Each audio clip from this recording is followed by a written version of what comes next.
obrigado pela oportunidade de estar aqui. Os irmãos que cantaram aqui, eu fico muito feliz, né? Meus nomes aí cantando. Sabe o que eu estava pensando, irmãos? Eu estava pensando na seguinte coisa: se Jesus usou 12 para transformar o mundo, é possível nós transformarmos pelo poder da palavra em Inácio Monteiro. Porque aqui tem muito mais de 12. Sabe? E eu fiquei pensando nisso, falei, meu Deus do céu, eu oro pelo Inácio, eu oro por Jardim São Paulo, eu oro por essa região, e com certeza o que eu vi aqui hoje, os irmãos cantando, louvando o nome do Senhor, eu creio que Deus tem algo especial nas nossas igrejas, nos nossos ministérios, para ganhar essa região aqui para Cristo, no nome de Jesus. Quem sabe a oração deste lugar e a oração minha e sua hoje aqui, podemos propor no nosso coração que a região mais evangelizada e onde haverá mais convertidos seja essa nossa região da Zona Leste, muito carente, mas com certeza com pessoas o qual temem a Deus e quer que o compromisso de Deus esteja na sua vida. É muito interessante quando falaram sobre Jesus, que Jesus veio lá de uma cidadezinha chamada Nazaré, Nazaré, sabe, aquela cidade. Nazaré, na realidade, era uma favelinha com mais ou menos de 80 a 100 barracos. E por isso que eles olhavam para a cidade de Nazaré e falavam assim, o que vai vir bom daquele lugar? E lá vem o nosso mestre, cheio de poder e força, impacta o mundo e toca nas nossas vidas hoje para pregoarmos essa palavra. Então isso é poder de Deus, não importa o contexto social, o grau acadêmico, o que importa é que se a glória de Deus vir sobre a vida do homem, o poder de Deus está sobre nós, não tem nada que possa contra a igreja de Deus. Amém? Queridos, Ageu 2:9 diz assim. Esse é o tema proposto. Meu pastor aqui, Aldemir leu, me chamou para cantar junto. Que legal, né?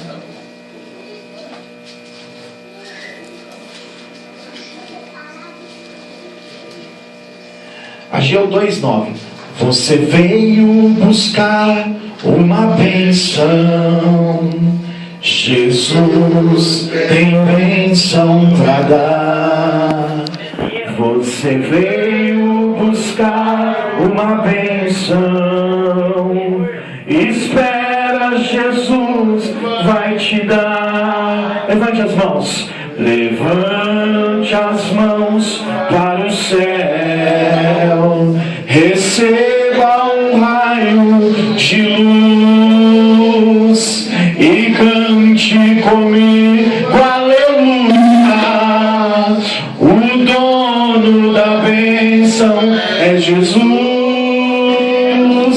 E cante comigo, aleluia. O dono da bênção é Jesus. Você veio buscar uma bênção. Diga para o seu irmão: Jesus tem bênção para dar. Você veio buscar uma bênção. Espera, Jesus vai te dar. Levante as mãos para o céu. Receba um raio de luz e cante comigo, aleluia. O dono da bênção é Jesus. E cante comigo, aleluia. O dono da bênção é Jesus. A glória desta última casa será maior do que o da primeira casa. Neste lugar terá paz, diz o Senhor dos exércitos. Aleluia. Pode se assentar, querido. Você que pode.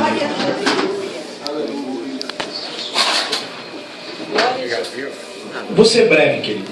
Prometo ser breve. Gostaria que você prestasse atenção. 25 minutos. Bom? Aleluia. Pastor, você puxa meu paletó aí.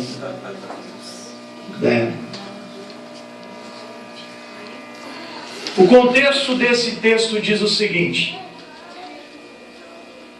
que o povo, chamado povo de Deus, está em um momento de suas vidas muito interessante. O capítulo 1, o povo está acomodado há 16 anos.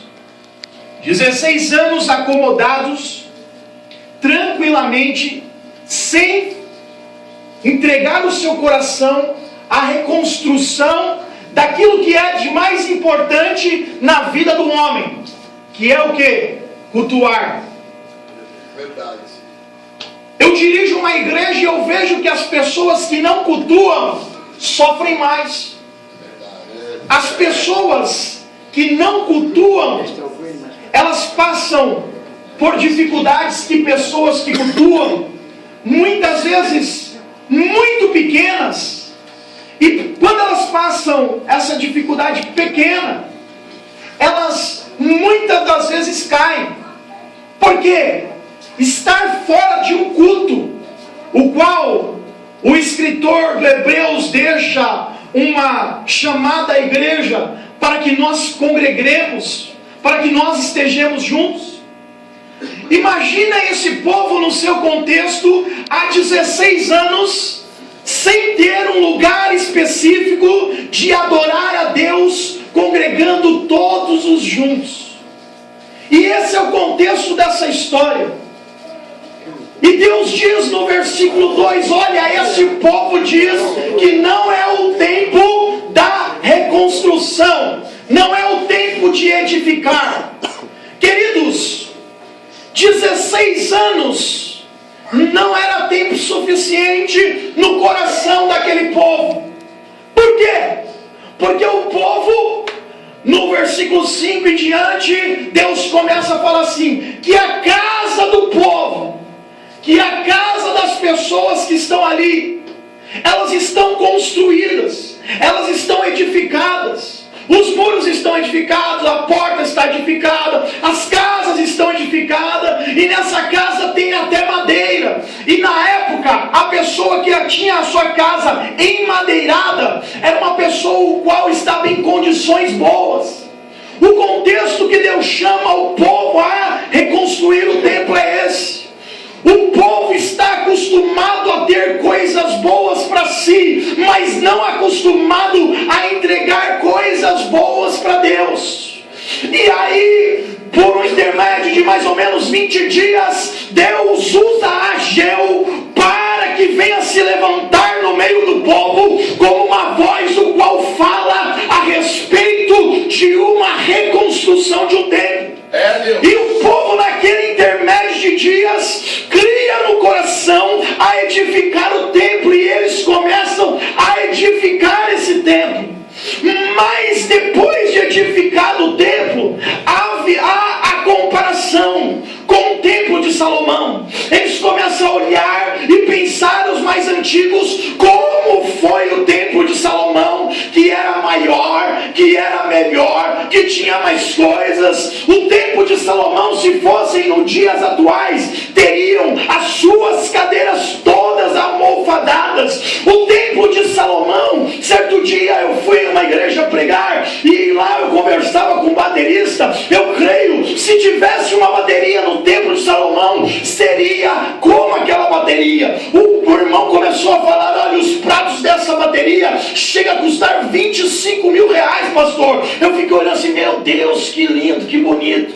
E ele começou a falar do custo do projetor, do que vem, do microfone Shure, das cadeiras almofadadas, do encarpetado, da acústica da igreja. Eu creio que o templo de Salomão seria ainda edificando aquele templo que eu fui certa feita. Lá no templo tinha até um lugar para os pastores ficar tranquilo atrás da igreja, tinha chuveiro, tinha um lugar para comer, tinha geladeira. E é isso que o povo olhava naquela época. Olha, a glória do templo de Salomão tinha tudo, mas esse templo que nós reconstruímos é menor, é mais, sabe, não é tão bonito como na época de Salomão. E o capítulo 2 é nesse contexto. Aí vem Deus e diz assim, olha, você viu a glória do templo de Salomão com tudo que o templo teve, Vocês lembram disso?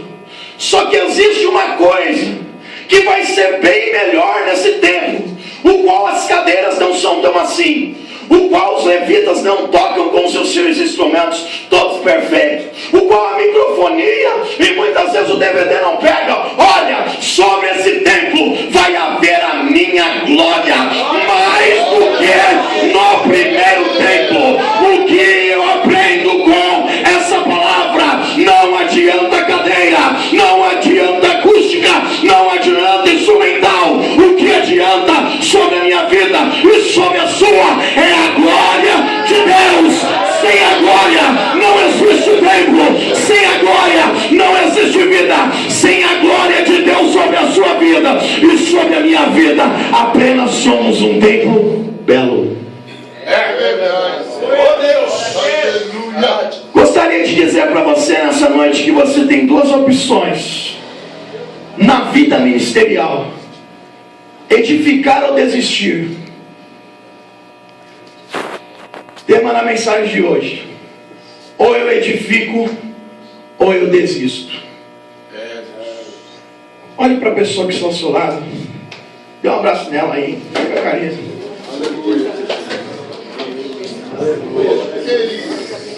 Diga para ela assim: nunca deixe de sonhar. Diga para ela assim: para edificar, você não pode deixar de sonhar.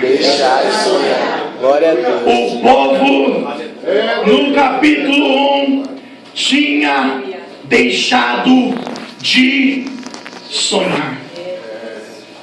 16 anos, irmãos. Eles tinham terreno.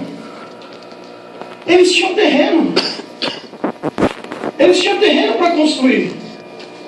Eles tinham materiais. Versículo 8, Deus diz assim para eles: vai lá no monte, pega as madeiras e começa. Eles tinham materiais, mas eles deixaram de sonhar. E há um perigo nas nossas vidas deixar de sonhar. Livro de 1 Reis, capítulo 8, versículo 17 e 18, tem a história dos maiores homens da Bíblia, o qual eu e você se identificamos com ele. Davi é um homem que a Bíblia chama ele segundo o coração de Deus. E lá diz algo muito interessante sobre Davi. Diz que Davi, ele quis construir esse templo e criou no seu coração isso, e sonhou com isso no versículo 18. E no 19 diz assim: mas Deus não quis. Mas no 18 Deus diz assim para ele: Davi, eu não quero que você reconstrua esse templo, mas você fez bem em sonhar. Aleluia. Nota 10 por sonhar. Davi, você não vai construir, mas você fez bem em sonhar. Aleluia. Querido, quando eu começo a olhar a Bíblia, a palavra de Deus, em algumas situações que eu passo, eu vejo que na igreja existem pessoas frustradas porque deixaram de sonhar. Eu estava no batismo certa feita, e uma daquelas senhoras bem antigas na igreja, cabelo branco, chegou em mim, e depois do batismo veio me procurar e falou assim: pastor, eu estou triste com o Evangelho. Eu estou muito triste com o Evangelho. E eu falei: por que, minha irmã? Por que você está triste? Porque tem algo que eu fiz que eu acho que a minha vida espiritual não vai para frente. E eu fiquei preocupado. Por quê? Porque, como ela falou, era sinal que eu falei: poxa, pecado, a senhora está em pecado. Mas não, irmãos. Ela falou assim para mim: olha, pastor, eu vivo uma vida de fracasso, porque quando eu fui me batizar, eu fui a última do tanque. E eu acho que os pecados de todo mundo pegou em mim, e hoje eu vivo uma vida de miséria. Ela estava frustrada por algo que não existe biblicamente. Batismo não perdoa pecado. Batismo não perdoa pecado. Se batismo perdoasse pecado, eu disse a ela, Jesus teria pecado, porque ele se batizou. Então, o batismo não perdoa pecado. E expliquei para ela todo o plano de salvação e de batismo e aquilo que Deus tinha para ela. E a partir daquele dia, quando a Bíblia diz: e conhecereis a verdade, e a verdade vos libertará, ela foi liberta daquilo que ela pensava e entendeu que a vida dela era para ser cheia do Espírito Santo de Deus e cheia de Deus. Mas até então, o que aquela mulher me falou para mim é que ela vivia uma vida oca, uma vida frustrada, uma vida sem, sabe, alegria.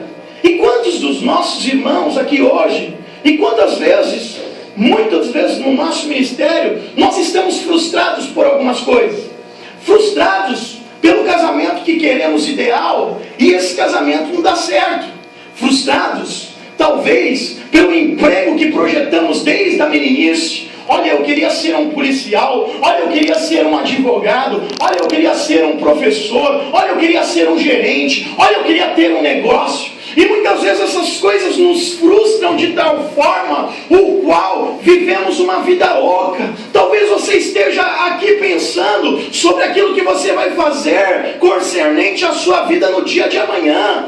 Olha, talvez você esteja aqui nessa noite pensando: poxa vida, amanhã eu tenho que carregar caixa, amanhã eu tenho que ouvir um monte do patrão, amanhã eu tenho que, sabe, fazer algumas coisas que eu não gostaria de fazer, porque o que eu fiz com a minha vida hoje me frustra, hoje muitas vezes me abala, porque eu não projetei a vida como se era para projetar. E o povo aqui nesse contexto está frustrado, e muitas vezes nós estamos frustrados dentro da igreja, mas existe nessa noite algo de Deus para as nossas vidas.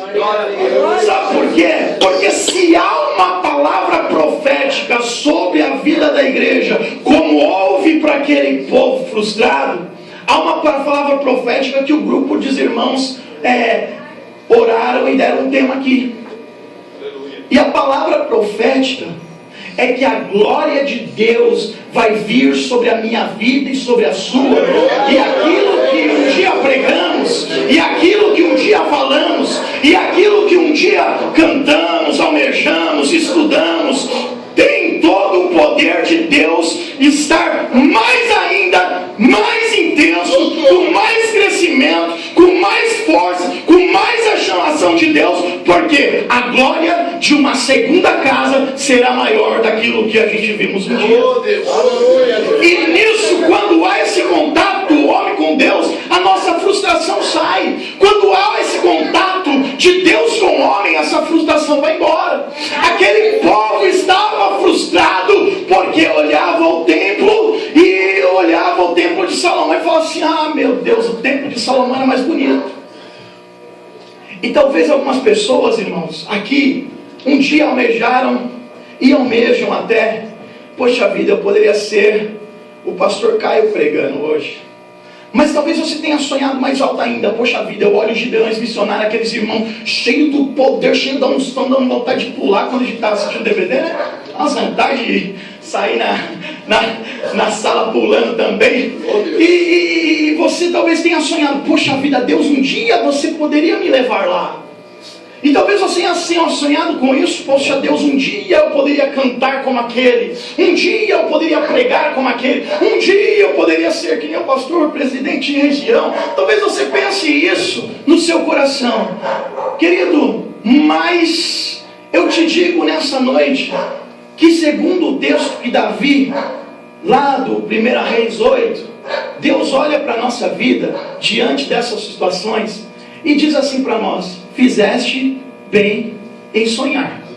Aleluia. Pode até não acontecer, mas foi o que Deus falou para Davi: olha, você quer construir o templo, mas você não vai construir. Porém, fizeste bem em sonhar. Aleluia. Fizeste bem em sonhar um casamento ideal. Fizeste bem em sonhar um dia pregar num congresso maravilhoso. Fizeste bem em sonhar um dia cantar num lugar maravilhoso. Fizeste bem em sonhar a maior igreja do Inácio. Fizeste bem em sonhar um dia esse congresso. Fizeste bem em sonhar. Pode não acontecer, mas a palavra de Deus sobre as nossas vidas é que você fez bem em sonhar. Nota 10 para a nossa vida. Porque o cristão vive por fé. Mesmo que não aconteça, eu vivo por fé e você deve viver por fé. Segunda coisa que eu gostaria de falar nessa noite, olhe para a pessoa que está ao seu lado e diga assim: edificar é ser um trabalhador e não apenas um ouvinte. Edificar, irmão, é trabalhar. Glorificado seja Deus, aleluia, Jesus. A Mônica, lá da igreja, da Mini Brac lá em Jardim São Paulo, ela toda feliz essa semana, né? E eu também todo feliz, né? A Convenção do Estado de São Paulo chamou ela para fazer parte da presidência da Mini Brac do Estado de São Paulo. E eu fiquei assim, muito feliz, né? Aí eu falei para ela assim: crente é engraçado, né, Mônica? Por quê? Porque ela vai agora fazer parte da Mini Brac estadual do Estado de São Paulo. É muito trabalho. Nossas igrejas de São Paulo são mais ou menos 600. Então, é muito trabalho para ela, para as irmãs ali, é trabalho. E eu falei para ela assim: crente é engraçado, né? Quanto mais trabalho, ele mais se alegra. Quanto mais ele vai dar, mais ele se alegra. Eu falei para o Marcelo, esposo dela, assim: quanto mais você vê, menos você vai ver ela, mais a mulher está se alegrando, Marcelo. Mas é por quê? Porque estamos fazendo a obra de Deus. O que eu disse para você que edificar é trabalhar e não apenas ouvir? Porque o escritor Tiago, ele diz assim: olha, não sejais apenas ouvintes da palavra, mas praticantes da palavra. No nosso ministério, no meu e seu ministério, talvez estejam aqui obreiros, presbíteros, diáconos. O seu ministério é trabalho, meu irmão. Não fique apenas sentado numa cadeira esperando a glória de Deus descer. Olha, para a glória de Deus descer, foi necessário primeiro acreditar que um dia ela ia descer. Eu lhe falo isso ministerialmente. Pastor Valdemir contou aqui a história da fundadora dessa obra aqui no Inácio Monteiro, do Brasil para Cristo. Foi a primeira a chegar aqui, junto com o Campo de Guaianazes. Ela faria essa semana agora 112 anos. Ela morreu com 102 anos. 102 anos. E eu lembro que ela com 102 anos, um dia eu cheguei na casa dela lá para tomar um café, e eu falava: ô vó, e aí como tá as coisas? E aí ela, sem enxergar, ela fala: lê um texto para mim. Aí eu lia, Deus já falou tudo para mim, já estou alegre. Li um texto, já estou alegre, Deus já falou tudo. E ela falava assim para mim: Caio, vocês têm que abrir igreja, vocês estão muito mole. 102 anos. Tem gente que está com 60 aqui, 50, 20, falando assim: eu estou cansado. 102 anos, irmão. 102. E sabe o que é, irmão? Quando aí ela começou a ter uns problemas nas pernas, sabe o que acontecia? Ela fazia campanha na casa dela, sentada na cama lá, e vinha gente orar, e o milagre acontecia, e Deus batizava com o Espírito Santo, e estéreo abria a madre. E eu tenho um amigo até hoje, meu melhor amigo, que tinha HIV, e ele falou para mim: e eu fui curado.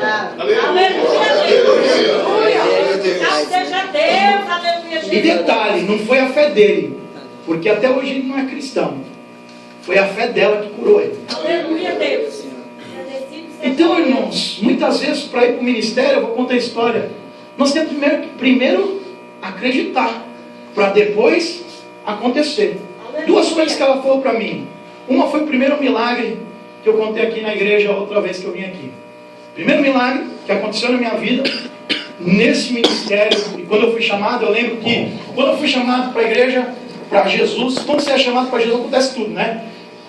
Você fica desempregado, você perde dinheiro, os parentes que falavam com você que ia te dar a mão, não dá. E aconteceu isso comigo, eu fiquei desempregado nessa época. E eu comecei a vir no culto de oração, o qual estavam ali os irmãos orando, todos sexta-feira pela manhã, eu comecei a participar do culto. E a irmã Valina falou assim: olha, tem uma criança aqui, que você vai orar por ela os 7 dias. E eu orei os 7 dias, irmão, por ela. Eu levantava, né? Não sabia nem orar direito. Sabe, que novo convertido só falar glória a Deus, tu podes curar. Novo convertido, irmão, não tinha muita palavra de oração. Mas, aquele começo, a gente orava, porque sabia que Deus respondia. E comecei a orar. No 7º dia, eu nem sabia o problema que aquela criança tinha. Eu só sei que a mãe não vestia nem de azul e nem de rosa. Nem de azul e nem de rosa. Sempre era verde ou amarelo. E eu lembro dessa situação, eu falo assim, meu Deus, por quê? No 7º dia, a irmã Valina contou a história. Ela falou assim, ó, seguinte é esse, essa criança é hermafrodita, ela tem os 2 sexos. Mas hoje nós vamos apresentar uma menina aqui, Caio. E quem vai apresentar? Meu irmão, eu não era diácono. Eu era um novo convertido que chegou na igreja, que tinha um monte de mulher na igreja, aquelas 80 mulheres, e só eu lá de homem, junto com uns 3, 4, e ela falou assim, ó, meu irmão, você vai apresentar essa menina para Deus. Aí eu falei assim, Senhor Jesus. E eu lembro que eu levantei aquela criança para o alto e falei, Senhor, tua serva diz. E eu vou na oração da tua serva, Deus.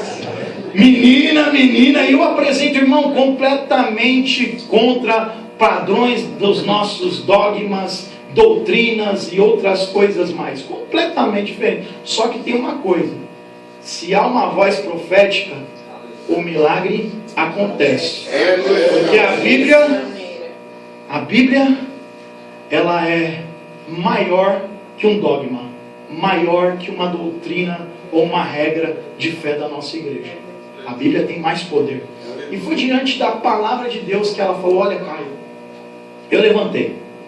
E aí a irmã, como é caso raro, a irmã foi tratar na faculdade, que tratava tudo e levou. E aí lá vem a irmã no outra sexta-feira contar o testemunho. Toda alegre, sorriso no rosto.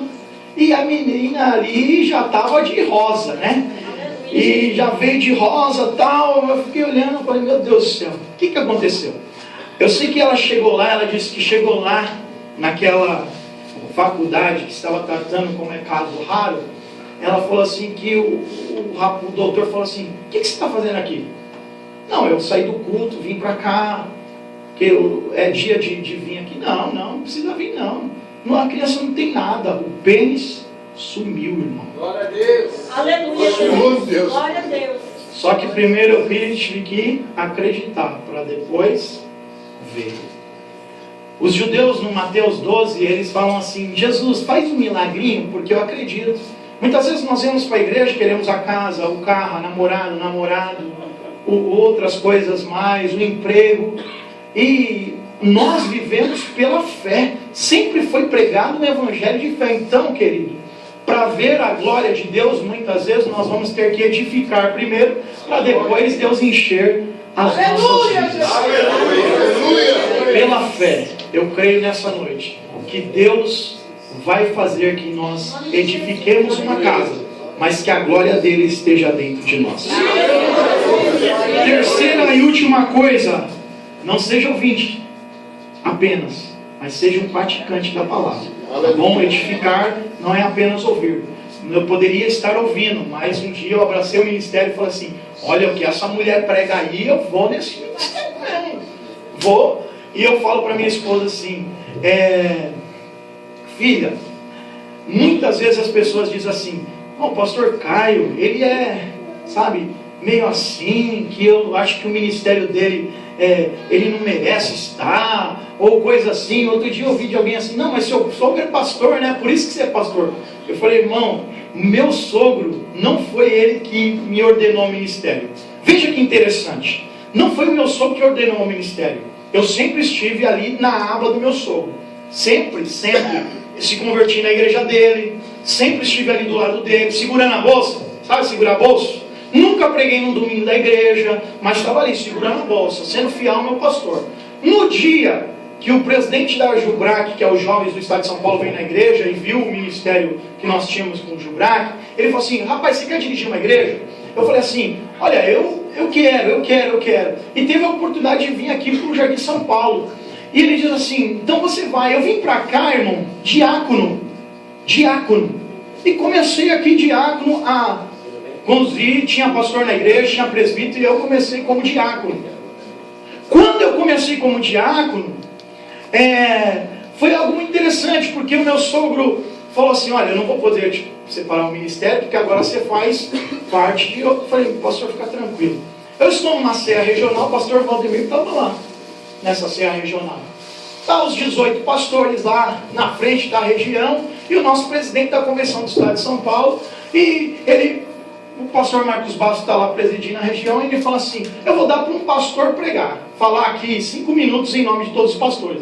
Jamais eu pensei que seria eu. Por quê? Está lá o meu pastor, sabe falar bem, chega e bota fogo em todo mundo, né? E eu estou, 6 meses lá na igreja, vai me chamar, eu sou mais novo, né? E tá lá os outros pastores, né? Tá o pastor da subsede, meu sogro, o pessoal tá lá. E ele me chama para dar uma saudação. E eu lembro aquele dia que eu dei uma saudação sobre se Deus é por nós, ninguém será contra nós. E eu lembro que eu entreguei a palavra para o presidente falou assim, eu vou fazer algo que eu não costumo fazer. Só que é a direção de Deus. E ele disse assim, eu vou chamar aqui o presbítero Caio, que agora vai ser pastor Caio. Alguém gritou assim, mas ele não foi consagrado a presbítero. Irmão, nossa obra é séria. É uma obra séria, uma obra grande. Ele falou assim, o presidente da convenção falou assim, eu não posso ir contra o que Deus falou. Pastor Caio, vem à frente. Só que eu falo para minha esposa assim, falo assim, eu resolvi acreditar. Tem um monte de pessoa que fala assim, eu vou comprar um tenão. Irmão, eu nunca comprei um tenão, eu comprava a Bíblia. Aí eu vou comprar uma roupona, nunca comprei uma roupona, eu comprava livro. Aleluia. Ah, vamos passear, fazer isso. Estava na igreja orando. Estava na igreja arrumando som. Estava na igreja limpando o banheiro. E até hoje limpo. Mas a glória de Deus e esse evangelho eu não largo. Mas eu gostaria de falar para você que para conquistarmos essa região aqui é necessário nós trabalharmos. Nós trabalharmos, vamos para fora, irmãos. E eu falo vamos para fora porque eu vou para fora. Eu não falo vamos para fora e mando sobreiro, não. Eu estou lá com eles, vamos lá, vamos para fora. Vamos para fora. Trabalho e não apenas ouvinte. Para edificar é necessário trabalhar. Terceira coisa, e eu concluo. Irmão, isso daí eu não pensei que ia falar não. Estou falando por revelação, tá? Diga assim para a pessoa que está ao seu lado. Edificar. Ou você encara. Ou você corre. Querido, Anderson Silva, ele não é bom na luta lá, né? No UFC, todo mundo sabe, né? UFC. Ele não é bom por um acaso. Ele não é bom simplesmente porque caiu do céu um dom sobre ele. O Usain Bolt, aquele da corrida, ele não é bom na corrida e o homem, se eu for correr com ele daqui no céu, quando eu chegar ali, depois da Kombi, ele já está lá em cima, né? Ele não é bom naquilo porque é um dom, sabe, né? É um dom. Se você chegar naquele Phelps, o nadador lá, que agora todo mundo fica com medo de novo porque ele voltou a nadar, tinha se aposentado, aí os camaradas falaram assim, poxa, agora eu ganhei um ouro na Olimpíada. Aí ele falou assim, não me aposentei mais. Aí todo mundo sabe que é de prata para baixo, não existe mais ouro, a ouro é deles. Por quê? O camarada é bom, mas se você perguntar para ele qual é o amor da vida dele, ele vai falar assim, meu amor é nadar. Quantas horas ele passa nadando?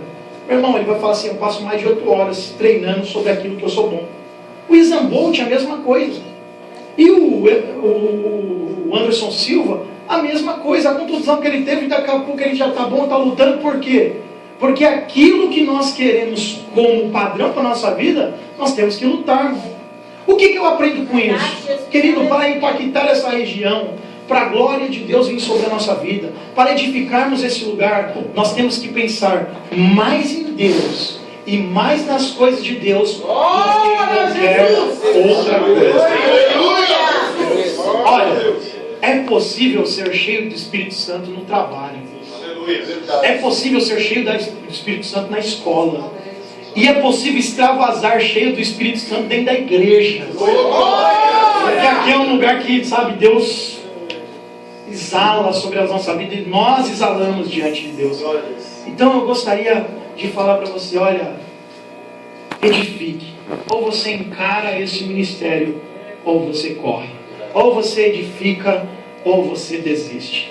Davi, em um salmo, no Salmo 55, versículo 6, ele chega num momento do ministério dele muito difícil, e ele diz assim: quem me dera que eu tivesse asas como de pomba, porque eu correria. Davi, em um momento do seu ministério, aquele homem que matou um gigante, aquele homem que é rei de Israel, aquele homem, sabe, que foi falado sobre ele, olha, Saul matou 1000, mas Davi matou 10.000. Um homem cheio de poder, um dia teve um momento da sua vida que ele diz assim: olha, eu queria ter asa de pomba para correr. Mas depois no Salmo, ele retrocede e vê que o mais importante para a vida dele é estar diante da obra de Deus. E aí eu gostaria de concluir para não cansar os irmãos e dizer para os irmãos, encara o ministério, edifica o seu ministério. Uma mulher de 102 anos, quando morreu, disse para mim o que eu falei para os irmãos: Caio, abra igreja. Tem tanto lugar aqui no Inácio para abrir igreja, irmão. Quanto mais igreja tiver e quanto mais bar fechar, é a glória de Deus que vai transbordar. Glória a Deus. Eu sonho com isso, querido. Que Inácio Monteiro, região aqui, eu falo que lá embaixo, uma igreja lá no Jardim São Paulo, lá do lado de Jacaré, a gente está ali na frente daquele terreno vazio da prefeitura, e nós estamos buscando isso. Que a glória de Deus superabunde sobre as nossas vidas. A glória da segunda casa será maior do que da primeira. Eu gostaria de falar para os irmãos: se você tem um objetivo de oração, continue nesse objetivo. Deus é por nós. Acabamos lá na igreja de um objetivo de oração. 78 dias direto a igreja orando. Quarta-feira agora terminou. Irmãos, quem pregou foi um rapaz, líder de Jubrac. Deus se fez presente sobre aquele local. Sabe quantas pregações ele fez? 2. A segunda pregação dele era aquela. Só que tudo aquilo que ele investiu orando, pensando em Deus, capacitando Deus, extravasou no último dia. Porque a glória da segunda casa é maior do que o da primeira. Eu concluo aqui a minha fala, mas gostaria de convidar você. Amanhã tem vigília lá na igreja, Inácio Monteiro, número 1000. 23 horas, começa uma vigília. A primeira vigília que teve lá foi mês passado. E a segunda vigília é agora. Sábado agora, amanhã. Esteja lá conosco. Uma coisa eu pedi a Deus na vigília: Senhor, batiza os jovens. Na primeira, pastor, 6 jovens da minha igreja foram batizados com o Espírito Santo. E eu fiquei muito feliz porque Deus honrou o seu propósito. Amém? Eu gostaria de convidar você a ficar de pé e orar com você. Posso orar com você? Vamos estar diante de Deus. Você é pentecostal que nem eu ou não? Porque aqui eu não vi. Vou tirar um. Eu gosto muito do irmão batista, mas aqui eu não vi nenhum batista, né? Nem presbiteriano. Já fui pregar a igreja batista presbiteriana. E lá, depois que eu preguei, os irmãos me abraçou e eu falei uma vez: que benção, pastor. O irmão falou assim: pastor, tu pregou certinho. Tu pregou certo. Porque quando tu falava o versículo, eles iam lá e eu ouvia os barulhos da Bíblia. Tu pregou certinho. Vamos orar, querido? Ô, meu irmão, toca pra nós aí e vamos orar no nome de Jesus. Dá a mão aí para o irmão que está ao seu lado. Vamos fazer um momento de oração. Aleluia, Jesus.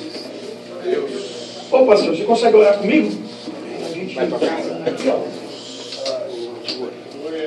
Aleluia. Senhor,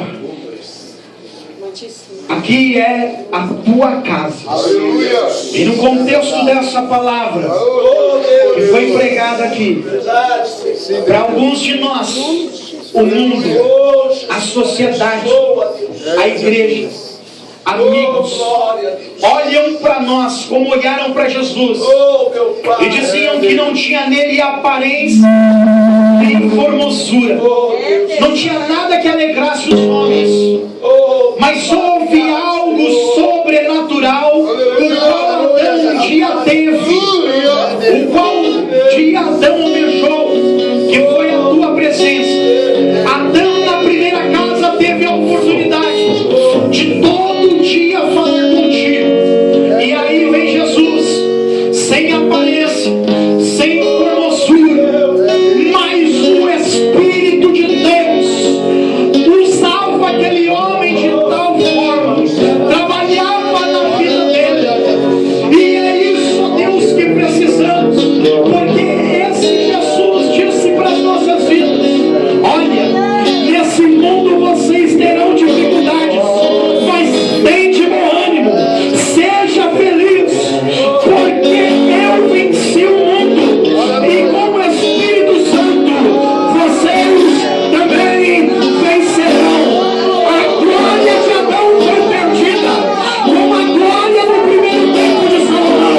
palavra abençoada. Devemos trabalhar na obra do Senhor, né? Devemos trabalhar cada vez mais na seara do Senhor, né? Que Deus se alegre, amém? Irmão.